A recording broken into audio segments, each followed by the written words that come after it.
Alrighty, so today we're in for a much different kind of video.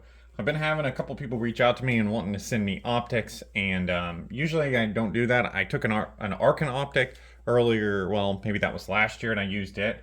But this Discoveryopt from China wanted to send me this optic. I believe it is a 5-25. Now, I've just barely taken it out of the box and just glanced at it. So Discoveryopt, it looks like they've sent a bunch of these to a bunch of different people on YouTube, and so I obviously watched some of those videos, and that made me think, okay, this is probably worth trying. So comes with a lot of stuff in the box here. It's packaged really nice, which I don't know, kind of surprised me a little bit. And then obviously we will pull out the optic. Now my plan for this is just for this to be kind of an overview unboxing type deal, and then I'm gonna try to use this optic for a little while.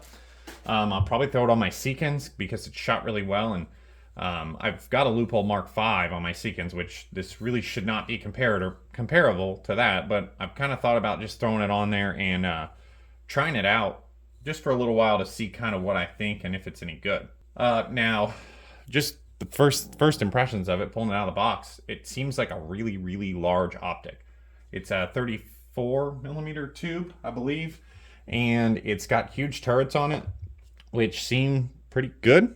You know, if I just first kind of impressions of it, I don't know if the reticle's moving, you know, to match. We'll look at that obviously, but first things first, like the turrets feel really good.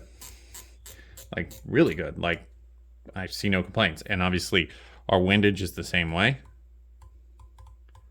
Like our numbers line up. Like there's not a lot of play in it. Like feels pretty good.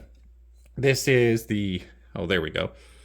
ED-PRS 5-25x56 SFIR. Again, it looks like there's a good few videos of this, but thought it'd be worth trying. My magnification ring's pretty smooth. It's fairly stiff, but to me, this is about what I would expect. Feels pretty normal.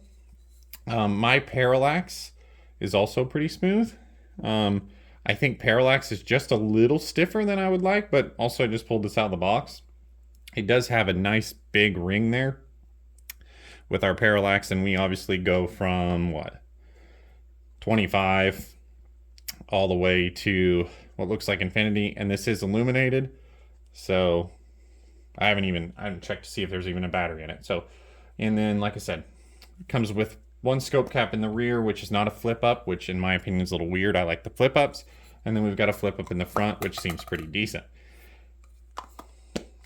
So that's obviously the optic and fast focus eyepiece and things like that. So let's see what else is in this box, because I actually don't know.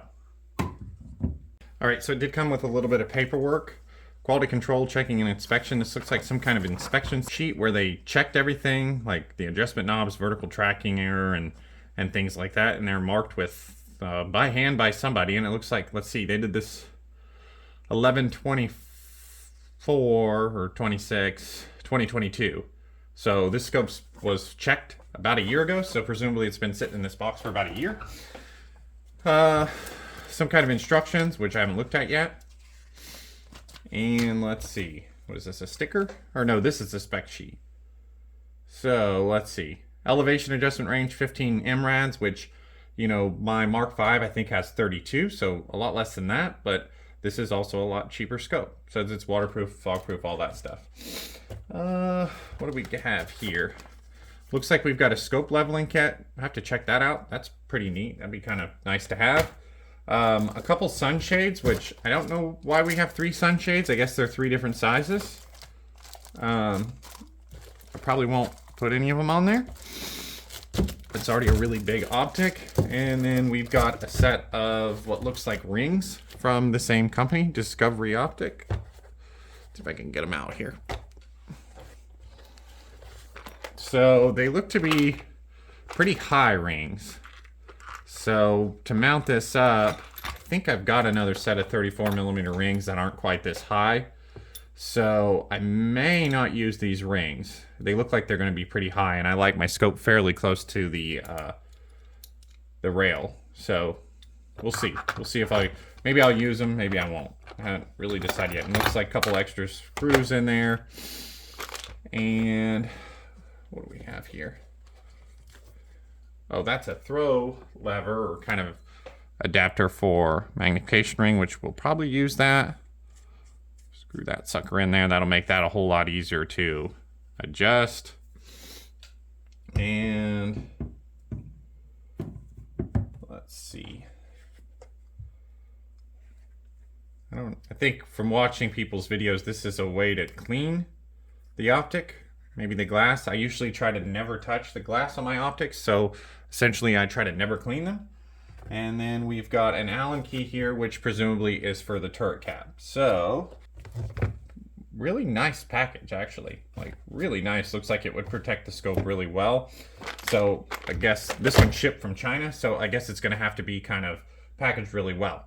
Alright, so what I'm going to do is, I have a Picatinny rail that's mounted up on a heavy piece of steel. So I'm going to go ahead and like quickly mount this up and then go kind of look through it just to see kind of how things look. And I'll try to get some videos of that. Alright, so here is some views through the scope. Now obviously this is shot through my camera, and this is not what it looks like via my eye, but this is the best that I can do as far as getting things kind of set up there. So what I'm going to do, and I just tested this with my eye to see how things were going. Now I'm on a wooden bench and my scope is mounted to a solid structure, but there's, if you notice, see if I push on that scope, there's a little bit of motion there. So that's going to happen. But what I'm going to do is try to line that up with that top of my target there. Now as you can see, as I zoom in, obviously it messes up our eye relief, but as you can tell, we are pretty much lined up at the very top there. Now, as you see, the bottom of my target is, what is that at? 3 mils is where the bottom of the target is. And so just a rough tracking test here. I'm gonna go 3 mils, what is that, up? So I'm currently at 5, so, oh, wrong way. So again, we're at the top of the target. We're going to track down. As you can see, those are 1 click a piece, so there's a little over 1. There's 2. So that's 3 mils. So as you can see, as far as the reticle is concerned, it seems like it's tracking, because if we count up from the bottom now, the top is just about 3 mils. Now again, this isn't a perfect test. Now we're going to go back to our 0 point just to see if we return. And we are right back at the top. So again, not a perfect tracking test because I don't have the setup to do a perfect tracking test. This target's also at about 200 yards. So we'll do it again. We'll go down 3 mils. And then back up. So as you can see, it's clearly tracking up and down like it's supposed to. Now we have a, what is that, about 2.2 to get to the edge of our target on the left side there. So we're at 0, so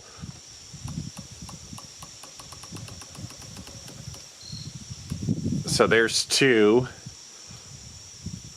2.1, 2.2.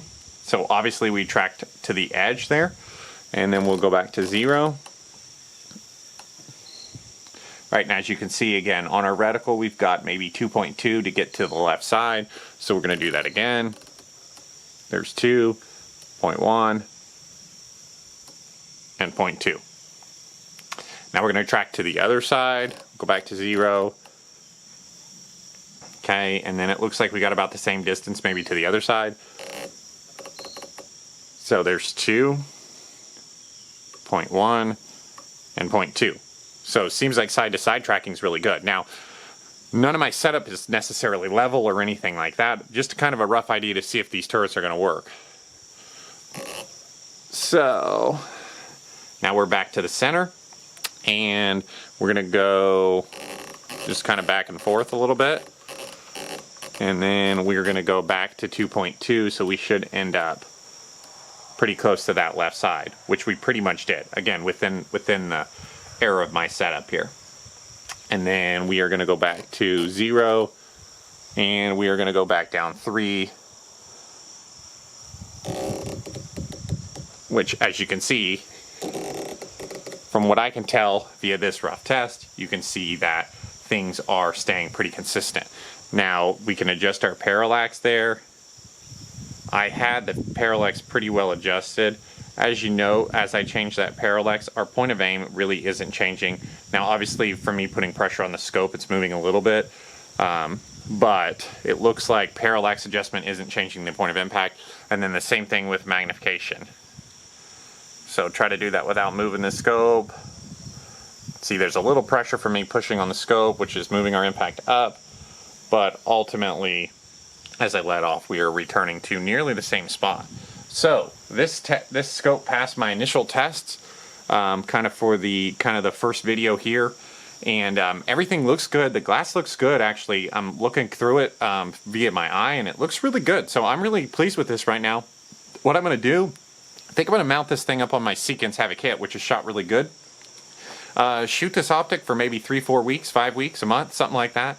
And see kind of how it performs, and then we'll come back and make a revisit video after I've actually got some real experience with the scope. But so far, I'm pretty impressed with the Discovery optic. It seems like it works. Like I said, the glass looks nice.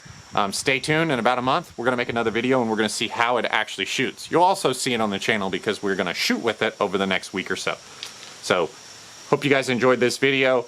Looks like a pretty promising scope for the price range, so we'll see as we go. Looks good so far. We need to test it, though.